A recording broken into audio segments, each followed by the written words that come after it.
Y'all good? Okay, we'll start here in just a second if you guys are good.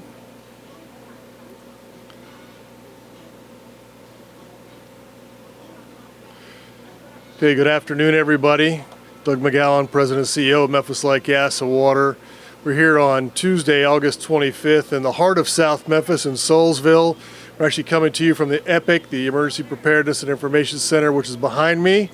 We're in the parking lot of the Stax Museum and the Stax Academy in South Memphis, where this is another neighborhood that was hit pretty hard by the storm.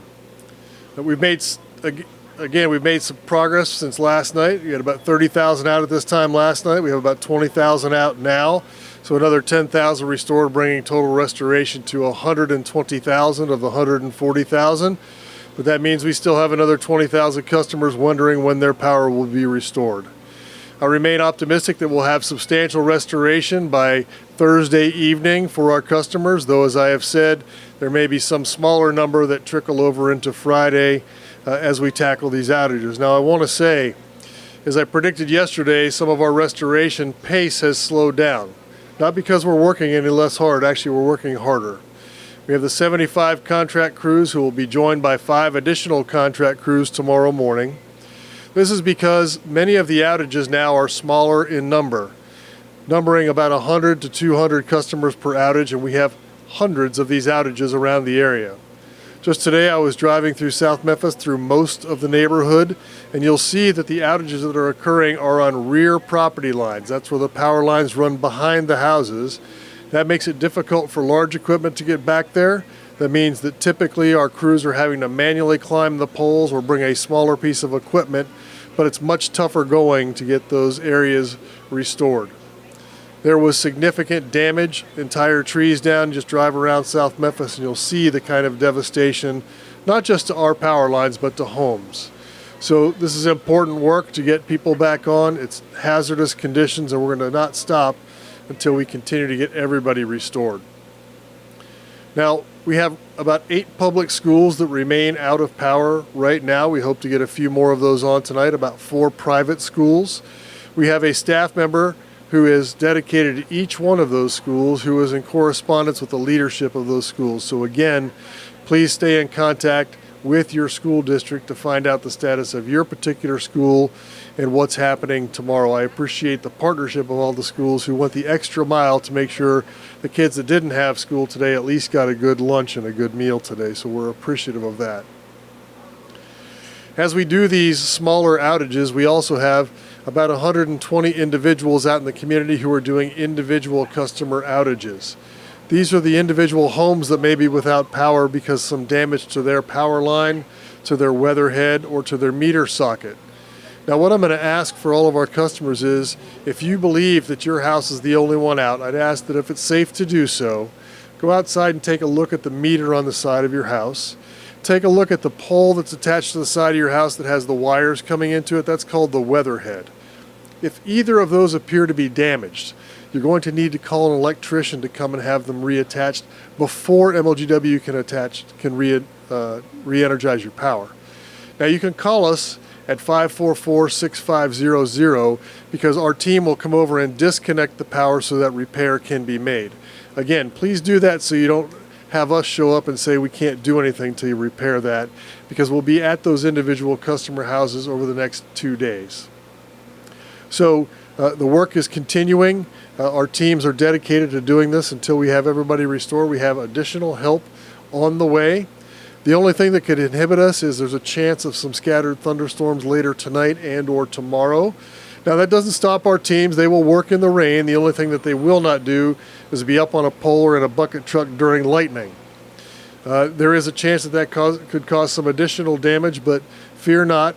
We will follow our same protocol, and we will get those customers who've been off the longest. We'll prioritize them as we go through that, but we're hoping that we don't get that severe weather. So, last thing I'll say is that EPIC behind me is a tool and a resource for customers who would like to find out about their particular outage and get some more information. Tomorrow, EPIC will be located at the Marion Hale Community Center. That will be there from 10 a.m. till 5 p.m. Now, the community center doesn't open till noon, so you can come on by at 10. The community center will open at noon if you need some resources there. But that's where you can find us tomorrow if you have questions about your home. All right, so with that, I'll stop and take questions that individuals may have. Yes, Katie. Yeah, go ahead and, oh, you got a microphone, okay. All right, she has a microphone so live streamers can hear it. Thank you, CEO. I know there have been some neighborhoods that have lost power, then gotten it back, Yes. then lost it again, like mine was one because of power surges. When do you think things will stabilize? And have power surges been a problem with getting people back? Yeah, so I know that that's how the customers feel, like a power surge. So what's happening is we have restored power to your neighborhood, and then we're going down the line. So what we've typically done is isolate the break so that your power has come back on. And then we're moving down the line. There's probably a problem somewhere further down the line. And as we make the repairs, we will have to shut power off again to everybody so that it's safe to install the new equipment, and then we'll bring it back on. So there have been customers who say, hey, I did not have any power outages during the storm, but now my power's out. That's what's happening. Our system operated in a way that kept your power on. Sometimes we have to shut you off in order to put new poles or new equipment in the air. Just bear with us on that. But yes, that will all calm down as we get these numbers beat way back and down into the, into just a few hundred customers who are still out. Any other questions? Yes, ma'am. Hi, have y'all been working with the National Guard or the Memphis Safe Task Force at all? Have they been assisting you in any cleanup? No, we have not been engaged with them. I've spoken with the mayor, and he has that for action. If he believes that there's anything that is necessary for assistance with the city, then he would be coordinating that through the Office of Emergency Management and through the Shelby County Office of Preparedness and Homeland Security. So our number one job is to get the power back on, to cut the trees away from any damage that's out there, and then get the power on. The mayors collectively from across this community have been wonderful support in making sure that their entire teams have been mobilized to get customers what they need to clear trees away from the streets. We know it's frustrating because there's still some of the traffic signals that are out. That's a byproduct of the power being out nearby, nothing with the traffic signal engineering. So those should be coming on, and a reminder just to treat those as a four-way stop. I'm pleased to have seen everybody treating that with a four-way stop. So I appreciate the cooperation of everybody. Any other questions? Yes. What should people do if they have a fire situation like a medical need for oxygen or devices?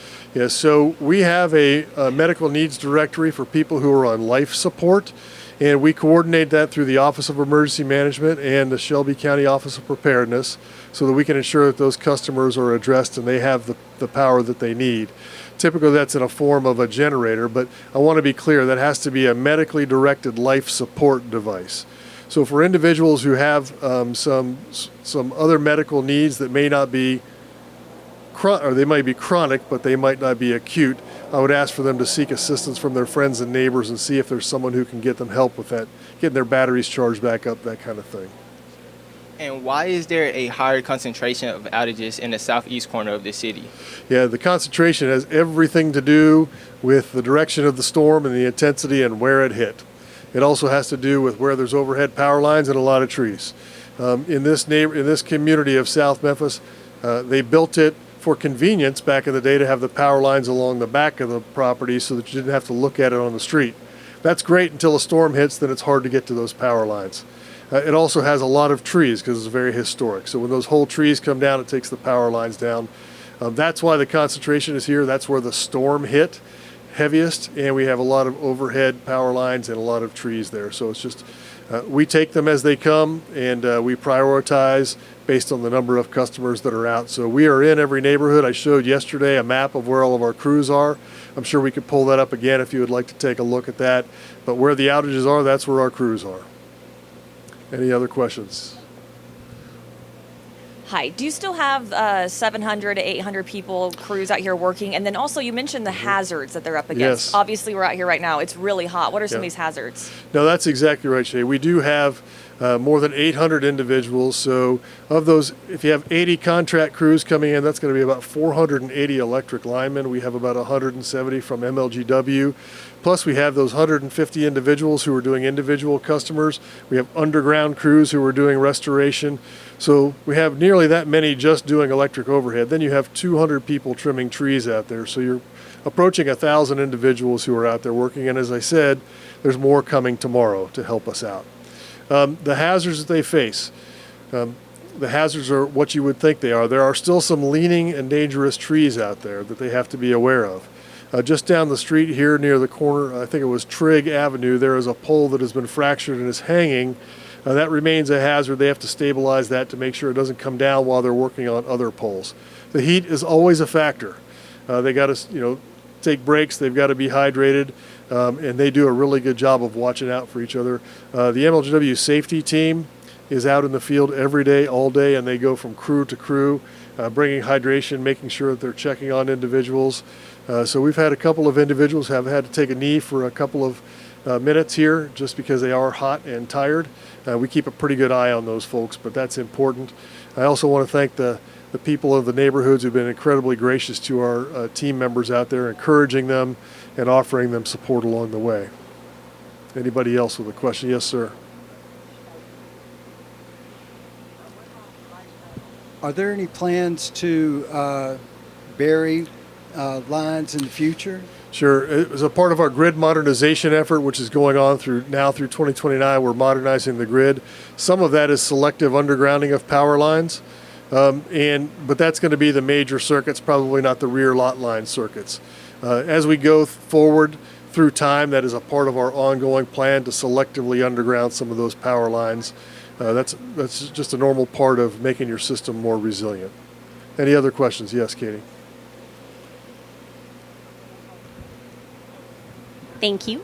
I know the outage map right now has those concentrated bubbles Yes. that show how many people are without power in one area. Are there any plans to make it kind of more of a block by block, more of like a grid system Sure. that indicates outages?